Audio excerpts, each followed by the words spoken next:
Did I just hear Rihanna's here, by the way? I heard Rihanna's here. I got really excited for a second. Are there any millennials in the audience? Get those millennial hands up. So it used to be when I spoke at a conference and there were millennials in the audience, I'd be like, holy shit, you're really young. But actually, it's not even really the case anymore. In fact, the youngest millennials are actually 21 years old. So they're kind of aging out. So the millennials as the new, hot, young, disruptive generation aren't really the people who we once thought they were. But millennials, without a question, are the most important generation in history. And I often get asked why, because brands are obsessed with millennials, the media is obsessed with millennials, et cetera. And my simple answer is millennials were the first generation that grew up with the internet in the household. Think about that for a second. So I just missed the millennial generation, although I certainly act like a millennial. But when you grow up with the internet in the household, the access to information, the intuitive understanding of technology, the ability to communicate in real time, speak to friends late at night, that makes your brain wired completely differently than the rest of us. The way that you think about things, the way you look at a car and you say, I should be able to hit a button and actually get this car. And what's really fascinating to me, having worked with half the Fortune 500, over the last 15 to 20 years, is that the C-suite is not yet filled with millennials. The C-suite is filled with boomers, Gen Xers who did not grow up with the internet in the household.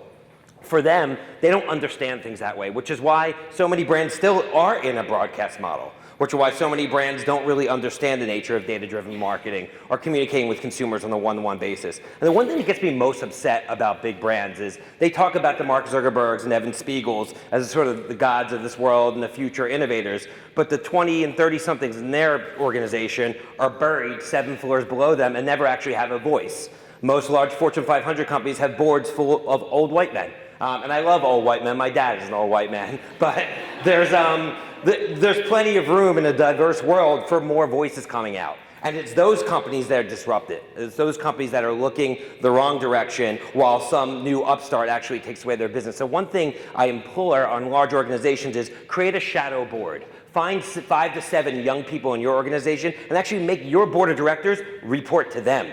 Why aren't we evolving quickly enough? Why doesn't our mobile interface work, right? Because these people who did not grow up with the internet in the household, you just think everything is fine because it's the way it's always been, and it's really hard to change, existing mindsets. So it's just one thing that I kind of find frustrating over and over again with companies, and they wonder why their companies aren't growing. They wonder why they're getting disrupted. So it's super interesting to me. So as the millennials are getting older, it's kind of time to start to look at the legacy of the millennial generation. Because 10, 20, 30 years from now, we're going to look back at the millennials and say, they were actually the ones that really changed the world. They were the ones that grew up with the internet in the household. They are the ones that created the Googles and the Facebooks and these incredible companies of our time. And in looking back of the legacy of the millennial generation, there's certain things that will stand out. And those things that will stand out will last. And they will certainly be a big hallmark of Gen Z. I often get asked about Gen Z, this next generation, and how they're going to be different from Gen Y. And I just think it's going to be more Gen Y-ness, more mobile, more faster, more data, but it's going to be nowhere near the same break as Gen X to Gen Y.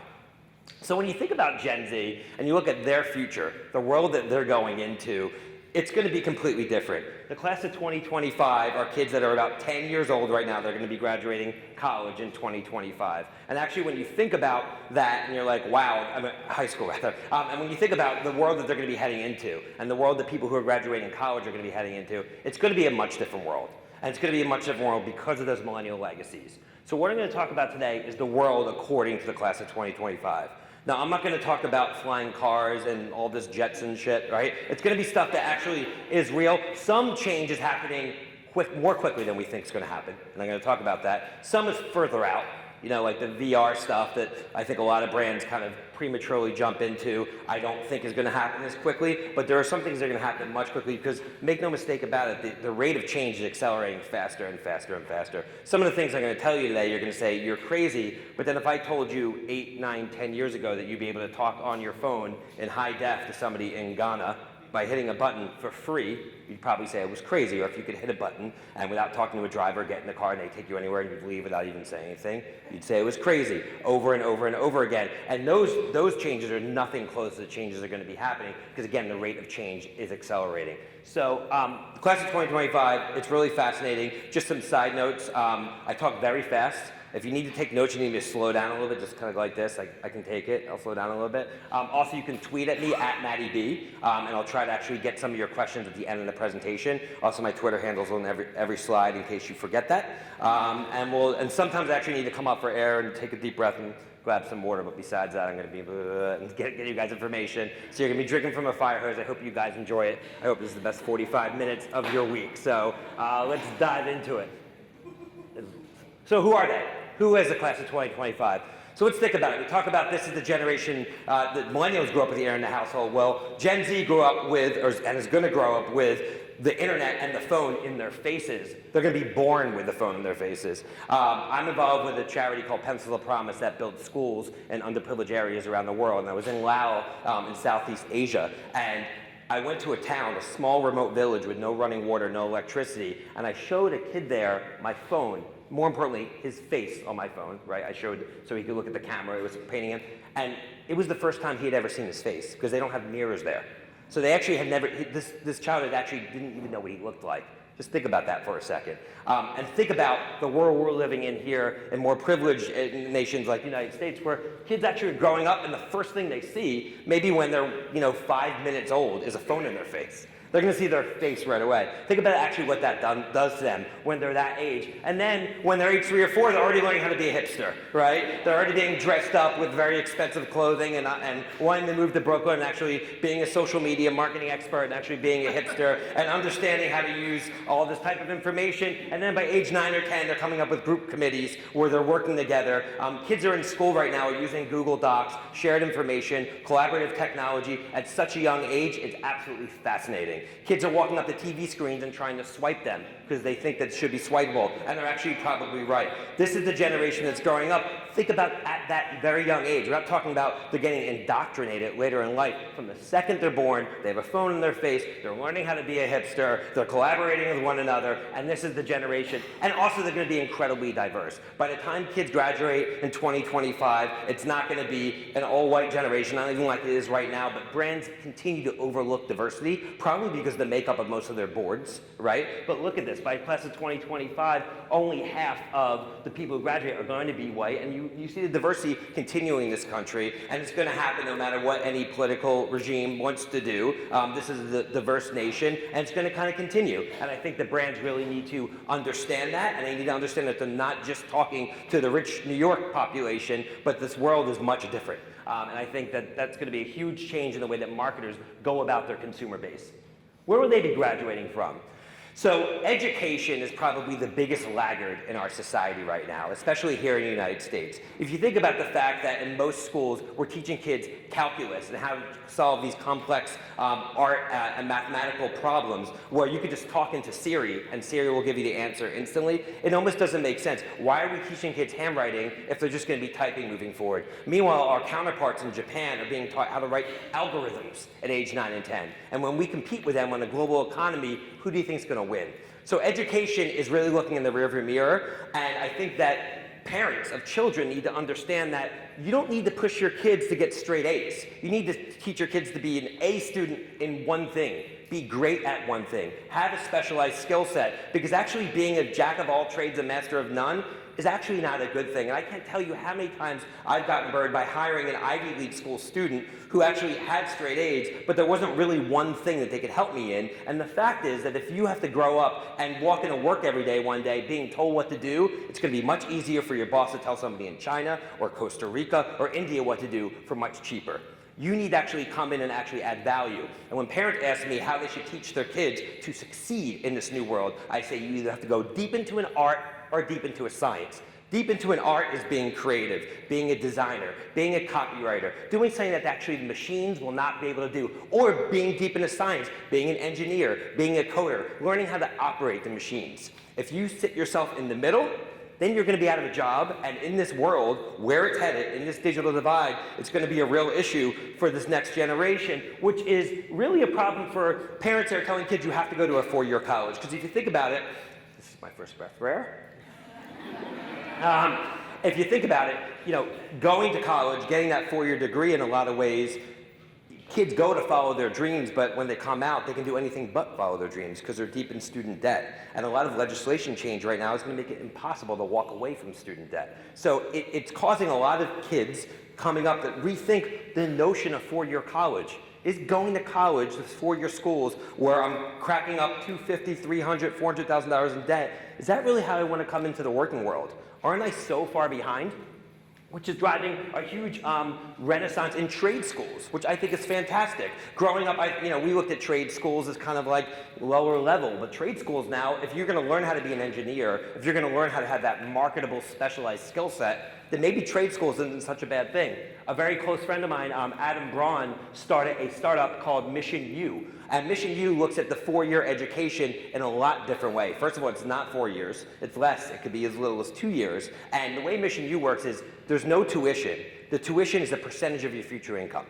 So they are so confident that they're going to actually place people that a percentage of your future income will pay down your tuition. So you're not getting into debt. They partner with some of the leading future employers, whether it's Google or Warby Parker or Microsoft, who have partnered with these companies to help craft their curriculum based upon the skill sets that they need moving forward. There's no physical campus, although they have cohorts that are in certain markets, and they meet together from time to time. But it's far and beyond a virtual campus environment. But this is, I think, really in the right direction of what the future of education needs to be. But you look at the legacy, prestige of getting a college degree, and a lot of people are going to still go in that direction. But the fact is that it's leaving many people coming into the workforce underprepared, and in a lot of cases in debt. So I think that the notion of education moving forward needs to change. And it needs to change not just at the college level, but all the way down to kindergarten and what kids are taught, because the teachers did not grow up in the digital generation. And a lot of them are going to be long gone, unfortunately, by the time these kids have to make a living. And the things that they're being taught, even the most of the progressive schools that you see in some of the most progressive cities like here in New York, still don't fully understand where the world is headed. So I think it's a big issue, and it's something that needs to be tackled. Where they will live. So this was the traditional version of the American dream, right? You moved to the burbs, you had a nice house, you had a white picket fence, 2-car garage, maybe 2 kids, and a dog, right? You'd roll up in your Lexus into the cul-de-sac, maybe bumping some Shania Twain, and you park in your parking lot with the back of your car full of bags from Target that you just bought. Right, this was the American dream. This was what we thought of. You owned that house. You had a mortgage on that house. That was the bedrock of your savings. There was traditionally maybe even a one-income household where the one person would work, one wouldn't, one would take care of the kids, etc. Well, the version of the American dream has taken a U-turn from the millennials, and I think it will every generation path, because the city is the life that many millennials have that they imagine for themselves. Schools are becoming better, parks are becoming safer, there's more action, and the 24-hour news cycle where a 40-year-old can see what a 20-year-old's doing every second, and there's so much action going on, the city is where it's at, which is why real estate prices in places like Brooklyn and New York are up over 100% on a 10-year period, and the suburbs are up only 2 to 3%. And it's not just Brooklyn outside New York, but gentrification and the livable boundaries of cities are expanding outward almost everywhere. Oakland outside of San Francisco, Wynwood outside of Miami, et cetera, et cetera, et cetera. Because the millennials don't want to leave. And when they don't want to leave and we run out of space in the urban metropolis center, then the space goes out and out and out. I was at the Barclays Center at a Jay-Z concert a couple nights ago. How cool am I? And Jay-Z rapped about 560 State Street, which is an apartment building where he used to actually have to sell drugs out of to get by, right? Well, in 560 State Street, you can buy a 2-bedroom or 3-bedroom apartment, but it's going to cost you in the millions of dollars. And 560 State Street is right across the street from the Barclays Center, which is a multi-billion-dollar entertainment complex of which Jay-Z's a part owner of. So that is gentrification sort of in a nutshell, bottled up, but it's actually happening everywhere. Gentrification obviously has tremendous downsides to society. Those mom and pop businesses that have been around for 10, 20, 40 years that all of a sudden have to go out, or the people who can't afford to live where they actually grew up. So, and in every progression of society, though, there was upside and downside. When the airplanes were invented, people said it's going to take people away from their families. They were right. My brothers live in Los Angeles. That sucks, right? But I wouldn't be able to have been living, in California a couple of days ago and be here today if I had to take a stagecoach there, right? So with every progression in society, there is positive and negatives, and I think people living in cities is actually going to have the same thing, one of which is they're not going to be able to buy houses anymore because living in cities is so expensive, which I'll actually get into. So they don't have the house, they don't have the cul-de-sac, they have this, which is a very small one bedroom, in this case a studio, 600-700 square foot apartment, which you're paying in upwards of $3,000 a month for in areas like New York and San Francisco. And in this space, they don't have room for all this shit that they're collecting from Target anymore, right? That's actually not what they're buying. Another thing that's interesting is just the psychographics of cities itself. So I was in Washington, D.C. At a presentation that I did, and I pulled up this graph. Didn't have time to pull up the New York equivalent, but I'm sure it looks somewhat the same. The purple is your creative class, right? Those are the people that are in creative industries, the people who are deep in art. The service class is actually people who are in the middle who connect the working class and the creative class. And then you see the light blue or the working class. Well, I don't see any white blue on this, right? It's mostly all purple. So the notion of the inner city blue collar worker is actually really no longer. The reality is the blue collar worker is being pushed to the suburbs. And the creative class is sacrificing the space and the privacy of the suburbs for the intimacy and connectivity and action of the cities. They don't need all that space anymore, which has a trickle-down effect into how they buy, how they spend their time, etc. And it's happening in every city across the country. Growing up in the city used to be a scary place to live, and now you won't see that anymore. You don't feel that anymore, and this is a big reason why. And it's happening all over the place.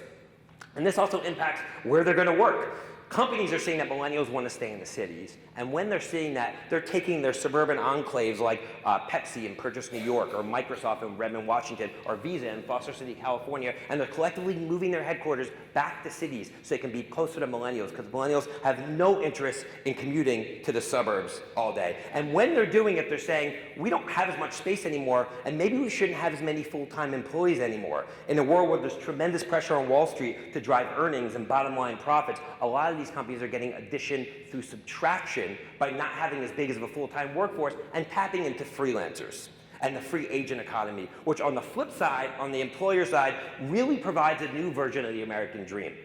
The average company in the Fortune 500 in the 50s and 60s was around for 30 and 40 years. The average age of a company in the Fortune 500 now is 6, 7, 8 years old. So that whole notion of graduating college, getting a job at a very reputable company, and working your way up the corporate ladder to the C-suite is actually no longer. There's M&A, there's tremendous disruption, technological disruption. So the fact is, that's no longer a tried and true theory. So if you're coming out with hopefully one of those specialized skill sets, like being a YouTube search engine optimizer, right, or a Ruby on Rails software developer, instead of going to work for a company, you can be a freelancer and actually live the life of your dreams. You can eat Doritos and drink Mountain Dew and play Xbox and make $500,000 a year, because you can work with several different companies and you don't have to stay put in one area. You can actually work from anywhere you want.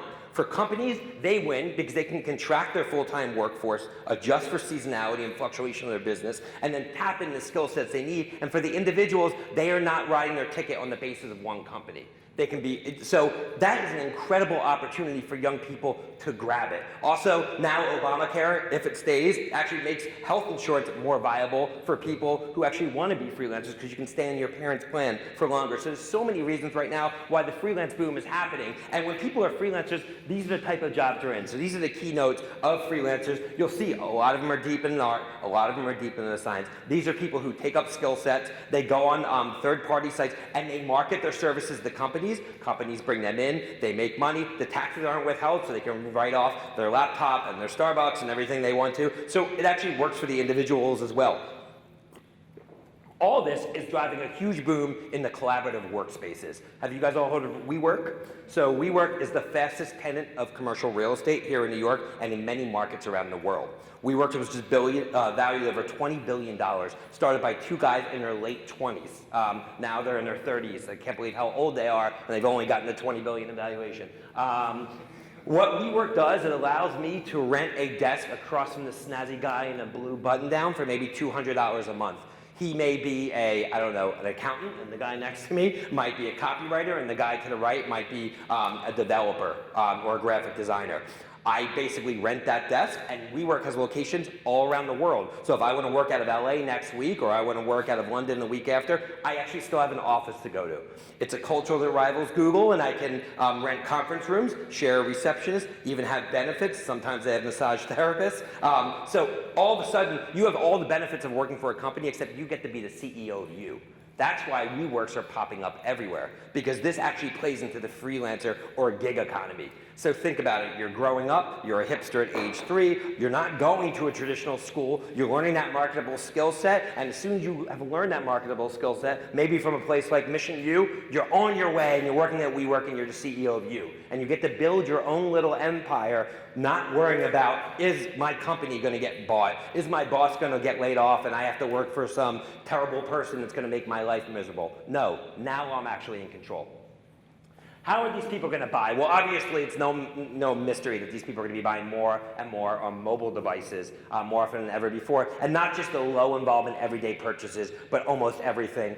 We talk about Amazon's complete domination of retail. So instead of your car being packed with all these Target bags, now the doormans of many New York City buildings have to contest with the ever-stacking Amazon boxes that are actually in their lobby. You could say, well, does that mean that they're continuing to buy as much stuff? Well, no, because many of these boxes have one thing in them. They're buying less stuff because they don't have as much space in their apartments anymore, but it's one-click, easy shopping, and that's changing, obviously, the dynamic of consumers' view of consumerism, of everyday consumption.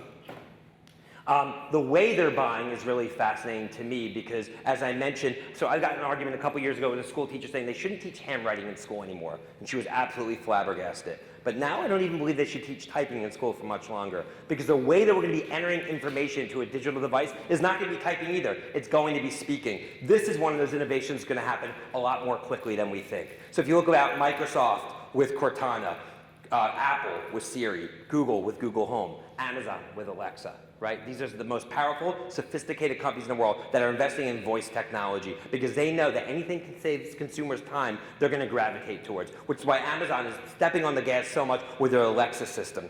If there's one piece of advice I give any of you guys practically leaving to understand where the world's going, spend $50 on an Amazon Echo Dot, that's all it is, $50. Buy it today from Amazon, get it in your house tomorrow, and just play with it. See how it works, because it's in the early days, but the later and mid days are going to happen much more quickly than we think. And in a world when people are ordering stuff over a voice device, let's just say with Amazon Alexa, and say you want to buy batteries, and I actually tried this, Amazon Alexa, order me batteries. I will send you Amazon basic batteries. Alexa, send me Duracell batteries. I will send you Amazon basic batteries in that very robotic, programmatic voice. Why?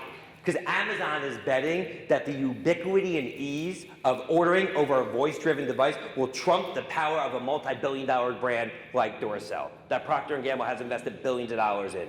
They're actually betting that the brand doesn't even matter. What's more important than the brand is your time, your ability to actually get the product you want. And batteries today is toothpaste tomorrow and laundry detergent the next day. And the low involvement categories and brands, Amazon just announced they're getting into the women's fitness apparel space. Look out Lululemon, because if you want to order yoga pants and they're just as good and they're coming from Amazon Basics, will you care? Some people will, some people won't. There's some categories like fashion that brand might always matter, but I don't think anybody is getting clout with the brand of their batteries, right? Or the brand of their toothpaste. And that's not building personal brands anymore, which we're getting into. So consumers don't care as much. And Amazon now has the power with the distribution. They have the last mile to really be able to screw up a lot of the power of a lot of brands and a lot of categories, which is super fascinating to me. And more consumers are going to start to see how easy it is to order over voice, and they're going to see how it makes much less sense to type or actually look into a visual interface when actually conducting commerce, which leads me to think that the future of the phone, another thing that's going to happen much more quickly than people think, it actually isn't going to be the phone.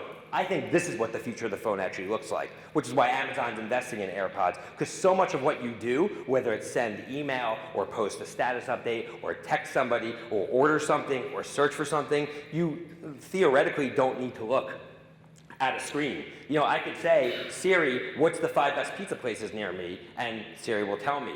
And actually that puts a lot of pressure on Google, because since Apple has the last mile in the devices, then Apple can decide who delivers those search results. And maybe it's not coming from Apple, which is why Google now is trying to buy, or has bought, and I said they were trying to for a while, and they actually did, the manufacturers of the Pixel phone, because they know that they need hardware.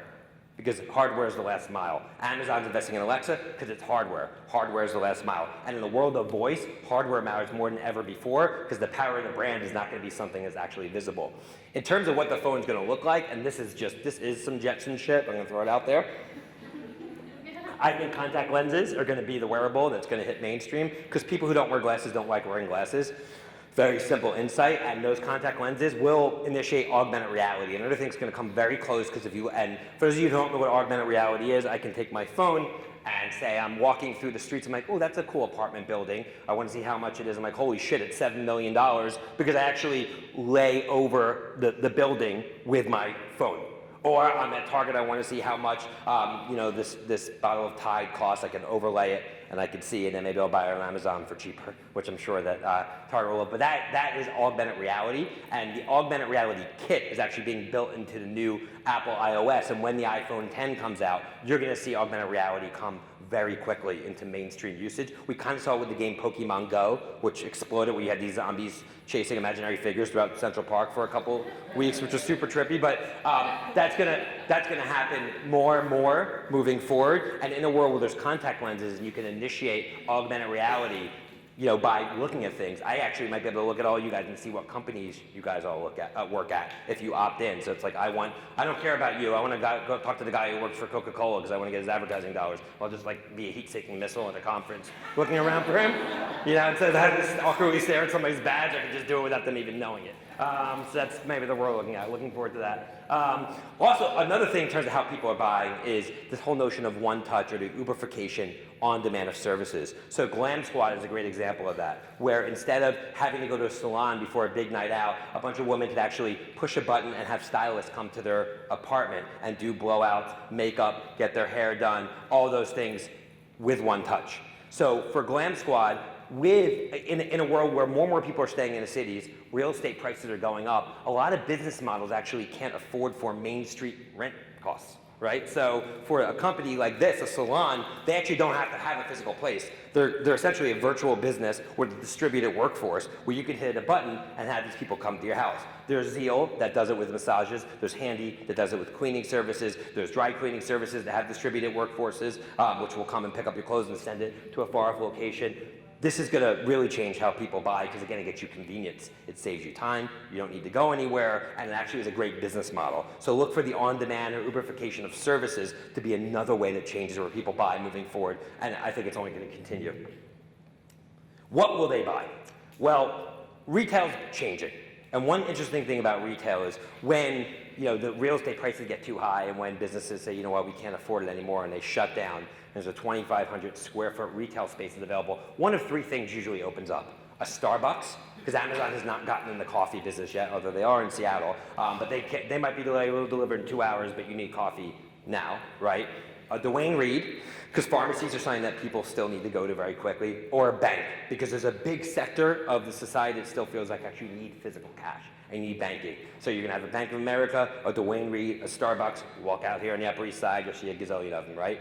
But in almost every other business, especially in non-durable categories, like let's say clothing, for instance, you're gonna see a lot of fashion retail starting to go under because it just doesn't make sense anymore. You're gonna have the big flagships on Fifth Avenue for Louis Vuitton, and Prada and big brands, but over time you're gonna see retail really start to get swallowed up. Across from our office is a huge 3-story Best Buy, and I lost a pair of my earphones and I can't hold the iPhone next to my ear. It's just like so thin, I can't do it. So when I'm on conference calls, I also read that you can get brain cancer from it, which freaked me out. So I never hold the phone up next to my phone. And I had an hour-long conference call, so I went across the street to Best Buy.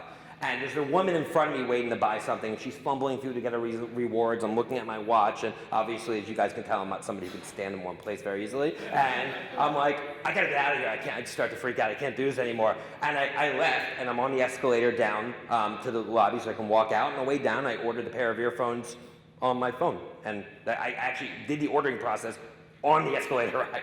And it's gonna actually be to me tomorrow. And as I look back with 17 employees and this huge complex in the middle of Soho, Manhattan, I'm thinking, there's no way that Best Buy is going to be here anymore. This is going to be a residential apartment complex in 2 to 3 years. If I can't have an experience like this, no one's having an experience like that. That's actually the future of retail. Retail and shopping and this whole notion, it's just simply not going to be the way it is anymore.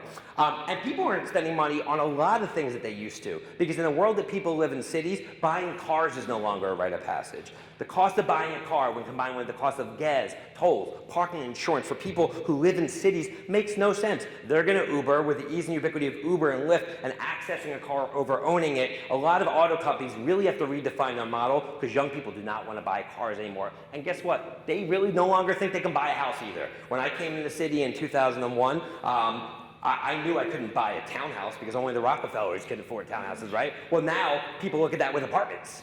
Because apartments, one bedroom, start at $1.5 million. People move in and say, I'm never going to be able to buy an apartment. But you know what? I'm going to be a freelancer, right? I'm going to rent out my apartment when I travel somewhere else and rent somebody else's apartment when I'm there. And I'm going to live that flexible work style. I no longer have to be bound to a certain city by a mortgage or by a car payment, which for them fits into their lifestyle. So they're not buying cars as much. They're not buying houses as much. They're actually not even buying clothes as much. You're going to see a big ad campaign for a company called Rent the Runway, which has an incredible business model where if women want to go out and they want an expensive dress, they don't need to spend $1,000 on a fancy Diane Van Furstenberg dress anymore. They can rent one for $75, take it Insta with it. No one's going to know that you actually don't even own it. Your secret is safe with me. You return it the next day, right? And you save $925, right? You don't have big closets anymore in the city anyway. And you know what? You can wear a cool new dress every single time.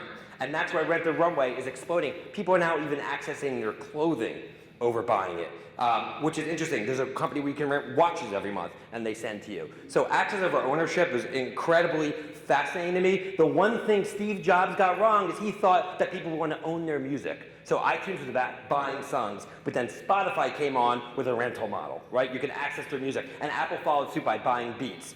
And it turns out that people actually would rather access their music over owning it, because as it turns out, there's only so many times that one can listen to Despacito. So as a result, music taste changes. It's much easier to access your music as well. How will they spend their time? Well, one thing that is for sure is that people are not prioritizing getting married and starting a family earlier in life. The biggest reason, without a doubt, is obviously Tinder, but there's actually more reasons. There's two-income households. It's more expensive to live in cities. People can't afford to have children early in life and actually start a family, nor do they actually have space. You look at the average age of a woman when she gives birth for the first time in the 70s, it was shockingly 22 years old, back before the Betty Draper era. And now in 2011, it's now nearing 26 years old. The average age of a male having a child for the first time is over 30 for the first time ever. So people are acting younger later in life because they're starting families later in life. They're single for much longer in life. So it used to be, this was the vision of success, right? We all remember the movie Wall Street. We all remember Gordon Gekko and a pre-meltdown Charlie Sheen, right? And who's had a great recovery, so it seems, so good for him. But this was the vision. It was all about capitalism. Making more money and buying that next big showpiece like a Maserati, right? That was the Gordon Gekko world, showing up in a suit every day, right? But now, this is the modern day version of success. Here you have Eric Schmidt, now the chairman, formerly CEO of Google, arguably the most powerful company in the world at Burning Man, right? And fitting in well at Burning Man, where 95% being pretty nice and lenient are on drugs at any given time, right? And Larry and Sergey, the founders of Google, actually hired Eric Schmidt because they ran into him at Burning Man and said, wow, this guy is great for our culture. So people are acting younger later in life. Imagine Gordon Gekko rolling up to Burning Man. I don't think this guy's fitting in at Burning Man, right? What does this mean? It means that people are acting younger later in life. It means now it's socially acceptable for somebody like Eric Schmidt to actually be at Burning Man, which means that they're reprioritizing what's important. And when they're reprioritizing what's important, they are saying that the status update is more important than the status symbol. The status update is more important than the status symbol. Experiences are the new social currency. So collecting things, owning stuff, that no longer makes you cool. No one is Instagramming the picture of their new Toyota Camry. Why? Because before Instagram, if you had an incredible experience, you traveled to some far-off remote destination, you couldn't show people at scale that you did that. You would just have to show people the pictures that you had right in front of you. But now you can use experiences, social currency at scale. So if you get a selfie with a DJ, or you sneak up to get a good seat at the game, or even if it's not your seat and you just sneak up to get the picture so people think you had better seats, or if you Zoom, you're not fooling anyone, we know those aren't really your seats, but you get my point. Everyone kind of does it. They try to take these experiences and show that that's a kind of extension of who they are. That's a new social currency. It's not showing off brands. So the age of consumerism in the 90s and early 2000s, which bred Benetton, Fubu, Gap, all these brands that people, Rolex, Oldsmobile, all these brands that people use as a status symbol, that no longer holds water anymore. People don't have houses and cars, so you can't show them off as much anymore anyway. So it's the experiences, which is creating a huge trend, which fascinates me, that I wrote about in my book, Youth Nation, called DIFTY, which stands for Did It for the Instagram. And what that means is experiences are so powerful and potent at building one's personal brand that people pursue experiences not even so much to enjoy them, but to prove that they were actually there. And it's not just kids trying to get selfies with Jay Beebs, right? It's all of you guys out there right now that are watching your kid's piano recital, and instead of watching with your own eyes in high def, you're looking at it through your phone, right?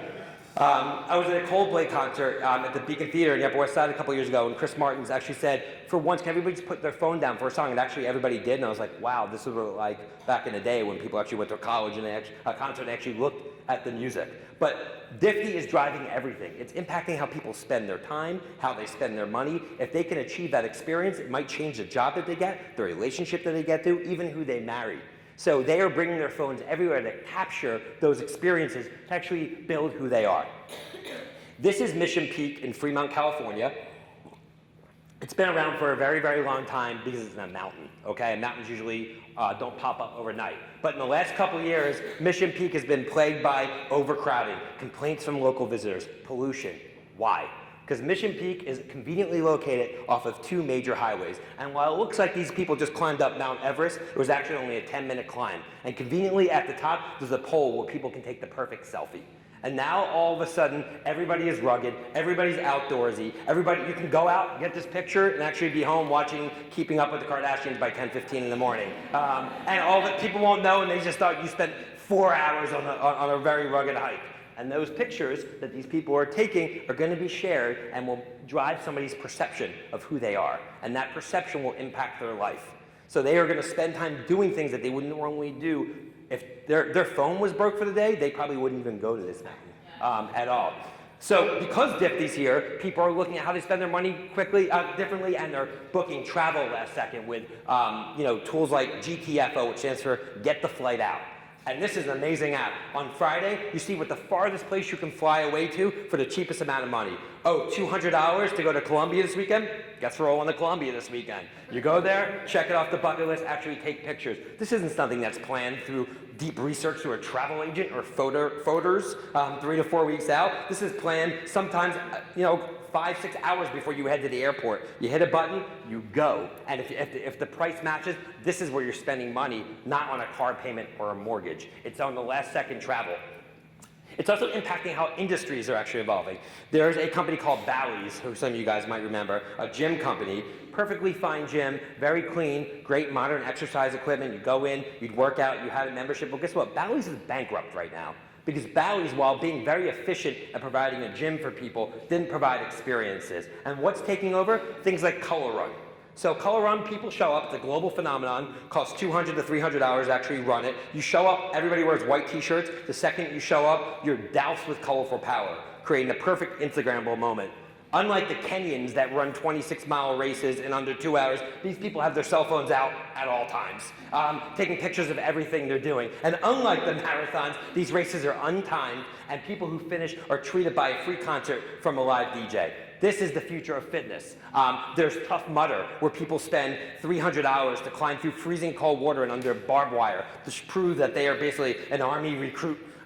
This is somebody who's very rough and rugged. Why else would they spend that much money to actually do that? This is actually driving, people to do things in different ways that they've never done before, because it's not exciting taking a picture of you on the row machine at Bally's.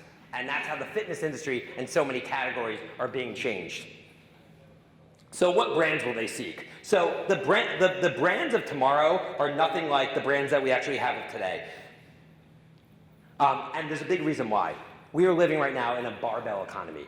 And this barbell economy is something that's not going to change anytime soon, unfortunately. For the first time since the 20s, 0.1% of the population controls nearly 25% of the wealth. And while things might seem great here on the coast in New York, or out in San Francisco or Seattle, if you travel to places like Detroit, St. Louis, Pittsburgh, Cincinnati, in Cincinnati, in the West End, the nicest hotel there, there's a lock and a passcode on the door of the bathroom to keep the homeless people out. In Cincinnati, that's not the case at even the Marriott here in New York, right? The jobs in middle America are being offshored and outsourced, and even companies like Apple, they're not making their iPhone in the middle of America, they're outsourcing it to China. Because if it did in the middle of America, the $1,000 iPhone X would probably be $2,500. So as a result, in the middle of America, it's being wiped out, and from a business standpoint, it's creating a haves and have-nots, where there's really only opportunities in two areas, on the value side of the equation and the luxury side of the equation. The value side of the equation, Dollar Tree, Dollar Store, Dollar General, Walmart, everyday low prices, Vizio selling flat screens for $199, right? Spirit Airlines, home of the Bear Fare, $39 to go from New York to Boston. They'll charge you if you bring a bag or even for a bag of peanuts, but it's okay because for some people, they'll forego their bag of peanuts because they can't afford to think otherwise. So the value side of the equation is actually, there's opportunities there if you can win on supply chain innovation, provide, great sourcing, providing the best possible product for the lowest possible price. And on the luxury side of the equation, you have Apple rolling out with a $1,000 phone and not blinking and actually expecting $40 to $50 million orders. There's Blade, which is a company which allows people to shuttle back and forth from New York City to the Hamptons for $600 to $700 to save you a 2.5-hour drive. These companies cannot sell seats in these helicopters quickly enough, especially in a world of Diffty, where everyone's going to obviously get the selfie in front of the helicopter before they leave. Who's struggling? The Gap. Why? Who's buying $50 jeans? You have people that are going to buy the $20 Lee jeans at Walmart, or you're going to be people who buy the A jeans and 7 and Citizens jeans for $200 in Soho. But no one's buying the $50 jeans, which is why Gap is closing 40% of their stores. Their sister company, Old Navy, which caters to the value sector, well, they're doing just fine. Amen Resort selling hotel rooms for $2,300 a night, well, they're doing just fine, right? So if you're in the middle, you're going to lose. You need to figure out, and companies are figuring that out. Delta with Delta One, they're slowly pushing upstream. So companies are saying, which direction do I go to? I mean, Victoria's Secret was great because this isn't even a socioeconomic split, but they said, our $50 bras catering to 50-year-old woman is going to disenfranchise the youth, so they came out with Pink, which is kind of their entry-level version of the brand. So while that's not hitting the value sector, you can almost look at the established Gen X and Boomers and the up-and-coming Gen Zs as another way of segmenting your brands, but we are in a barbell world. And if you're stuck in the middle, if you're going to lose, so either go super, super, super luxury or super, super value, and those are the opportunities. I also question the future of brand, and this company really fascinates me. It's called Brandless, and they just raised $50 million. And what Brandless is doing is selling everyday low-involvement products for $3 each, like maple syrup.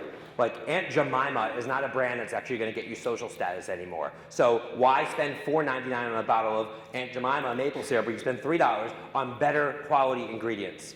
So basically what they're betting is consumers really just care about the ingredients and not the brands and low involvement categories. So we're actually going to sell all these products for $3 each, not going to spend any money building individual brands like the P&G type model. And we think this is the future, especially in a voice-driven world.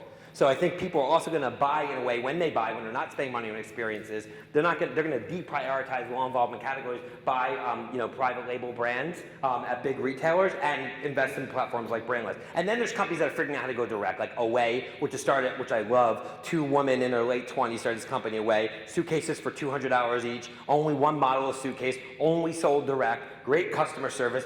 The suitcases have an iPhone charger connected to it, which is kind of a big point of differentiation. They're building a great business by going direct, understanding their consumer, having their own data, not selling through a third-party channel where they don't know who they're a customer of. Obviously, the groundbreaker in the space is Warby Parker. One thing about Warby Parker, who is challenging Luxottica, who's the 800-pound gorilla in the eyewear category, is they started off online, but now they're building well-choiced physical retail stores in high-density urban areas. And when you walk into a Warby Parker, you'll see that on both sides of the store, they actually have the same product. It's a mirrored strategy because they know that less is more. They're focusing on simplicity in a world where choices can be paralyzing to a consumer. How will they watch with their couch? So I've been saying this for a very long time, but the television is going to become a giant iPad hanging on your wall. I've actually been saying it for 10 years, but I actually think something happened in the last couple of weeks that make this more true than ever before, which is that Apple and Amazon both announced that they're making television sets. And they are doing it because they know that the television and the computer will be one. And this is going to happen much sooner. Because I can tell you, 10, 11, 12-year-old kids have no idea what NBC, CBS, Fox, or ABC is. They've never even heard of a TV network. So here are brands spending 90% of their dollars on TV networks where the future consumer doesn't even know what a TV network is. Literally does not even know what it is. And in a world where the TV is a giant iPad hanging on your wall, and your TV is a connected, addressable device, while the Apple TV looks like this today, which focuses on networks, tomorrow it's going to look a lot like this. The networks are going to be people. These are individuals that have their own audiences and channels. It's going to be live sports, which is going to obviously continue to grow as a huge way to actually engage consumers. And it's going to be shows directly, like shows like Billions, right? And shows like This Is Us. They might not even have to sell their show to a network anymore. They can go direct. And when the consumer wants to engage in this giant iPad on your wall, your TV being swipeable, which is what young people think it should be, you can pick a show. And when you pick a show, you can either say, I want to buy it and not have any TV commercials, or get it for free. And I'll be marked to as an individual. But in the barbell economy, does that only mean the value sector is going to be accessed via paid TV? That's an interesting point.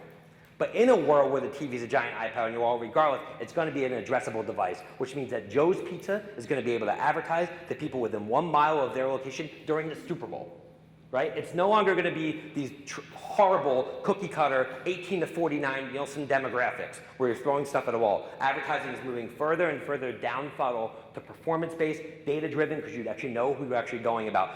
The NFL is the most watched live program for now amongst both male and female viewers in the US, but every commercial during the NFL games are targeted towards, GMC trucks, Bud Light, etc., because they know it's harder to get the male generation, but there's no reason that Victoria's Secret or a female-driven brand shouldn't be able to advertise towards women. It just doesn't know which screen a woman is actually watching. But you're going to be able to soon, and I think it's all going to be powered by Facebook, which I believe Facebook is on its way to becoming a $1 trillion company because they actually have the data. And when you're watching a TV as a giant iPad on your wall, you're going to be in a logged-in Facebook state. Who will influence them? So as I mentioned, obviously that this generation, they don't know individuals. They don't know networks, rather. They only know individuals. Kids are going into YouTube. The Kardashians, I often say, have more of an impact on media and culture than the Beatles in their generation. Get tons of hate mail when I say that. But actually, I'm not saying in terms of actual talent. I'm saying the model that they actually brought to light, which is build a high engaged audience who cares about people's lives on traditional media and television through Keeping Up with the Kardashians, and then they all built their own individual audiences on social, voyeuristically showcasing their everyday lives. And now every time these women travel somewhere, stay somewhere, buy something, other people buy, which is actually the definition of influence. When Kylie Jenner posts Fit Tea, a weight loss tea supplement on Instagram, Fit Tea's website crashes. The product sells out instantly. Instantly. That is influence, right? So if you want to hire influencers, ask if they ever have anything close to this. And obviously most people won't, but tell me how you sold 5 products. What are you influencing purchase of? Because if we're in a down funnel world, that's really what it's all about. And if people can't influence purchase by their fashion habits or their understanding of technology or their ability to curate great travel experiences which influence how people buy, then actually not really influencers. And this is the future, because the fact is if you had to get a message out right now to a lot of people, say you had unlimited money, you would not call Sumner Redstone, right? You would not call Rupert Murdoch. You wouldn't call these big media companies and spend money. You would call Kris Jenner. You would call Scooter Braun, who represents Justin Bieber. You would call the biggest celebrities of the world, because people are brands and brands are people. People are brands and brands are people. And these individuals are the people who are now have the voice, who now have the power. The networks no longer have the power, and it goes all the way downstream, because there were 12 and 13-year-olds walking by Manhattan who you wouldn't even recognize right now that actually have more notoriety and influence than Tom Hanks or Tom Cruise, because these kids are logging in every single day, and that's their version of the new network. Obviously, with Instagram going live, it's going to even make that facilitation go even faster and make the full circle of the internet and TV all kind of become one. And then lastly, what companies will shape their world. So we talk about, and I'm going to finish up with this. You talk about, a world where there's a digital divide and there's haves and have-nots. And in my opinion, if you want to be successful moving forward, or you want your child to be successful, as of now, you either need to work for or touch the ecosystem of these 4 companies: Google, Apple, Facebook, and Amazon. There's a brilliant NYU professor named Scott Galloway who actually is just coming up with a book. I'm plugging him nonstop and he doesn't even know it. I should actually reach out to him, maybe get myself a cut. But basically, these companies are so powerful. So he wrote a book about these 4 companies. And what he does is he creates an equivalent for each of these companies to a really important human psyche. So Google, he compares to God. And if you think about it, it kind of makes sense. Do I have cancer? Does she love me? Right? When will the world end? Is Trump secretly good, right? People ask all these type of questions. They think Google knows everything because they are looking towards a higher form. We all want a higher form to go to, something that transcends everyday life, who can give us the answers we're looking for. So people look at Google as God. In a lot of ways in their own life, in the world where, in a lot of sectors, especially the millennials, they will tell you that religion is less important than it was. There's obviously a fanatical base, but religion for everyday consumers has not played a role that it once did. Apple is sex. And if you think about it, the further you move down from your head towards the torso, the margins get wider and wider and wider for companies, which allows Apple to sell a $1,000 phone. Because if you think about it, Apple creates the most leading genetic indicator. If you have an iPhone, it is actually one of the last remaining status symbols. And people gravitate towards, I've heard young girls say, ew, he's green, meaning that he actually has an Android. Because that's actually looked at as not the same as actually having Apple when your text from iMessage actually turn out blue. Apple has always been about design. They've been about fashion and over function, because they understand the importance of design and beauty in products, and that's why their brand has always been predicated on sex. Facebook is love. We all have the need to feel validated. We talk about a world of Difty. We talk about a world where young kids will post something on Instagram and refresh with the fervor of a Fortune 500 company to see how many likes they have. That's validation of love. Facebook is love. And lastly, Amazon is consumption. You think about the old Roman kings who were sitting there with grapes and they were feeding themselves and they had all these gold chalices in abundance, right? That still exists today. People still like collecting stuff. They still like buying stuff. Even though it's not buying as much, they like the nature and the rush of buying. And Amazon is about consumption. So if you look about God, sex, love, and consumption, you have pretty much covered humanity, haven't you? And that's why these companies have such an incredible shift on our world and really are, in my opinion, the final and most important lasting legacy of the millennial generation. And the last point I'll leave you with is, thank God these people aren't evil. Right? You look at Google, which were immigrants who came over from Russia, or you look at Tim Cook, who's openly gay, and you look at Mark Zuckerberg, who's so incredibly philanthropic, and Jeff Bezos, who's toyed around with who should he run for president, or bought the Washington Post because he wanted to fight. They are not evil people, thank God. Because imagine our world right now if these 4 companies were run by evil people. Then actually where would we be right now? So it's going to be fascinating to see how this world kind of evolves over time. I'm Matt Britton. If you guys have questions, hit me at Matty B. You've been a great audience. Thanks so much. I don't think we have time for questions, do we? Do we have time for No, we don't have time for questions. However, I just want to tell you, Scott Galloway has nothing on you, buddy. Thanks, man. Appreciate it. Thanks, Matt. Thank you.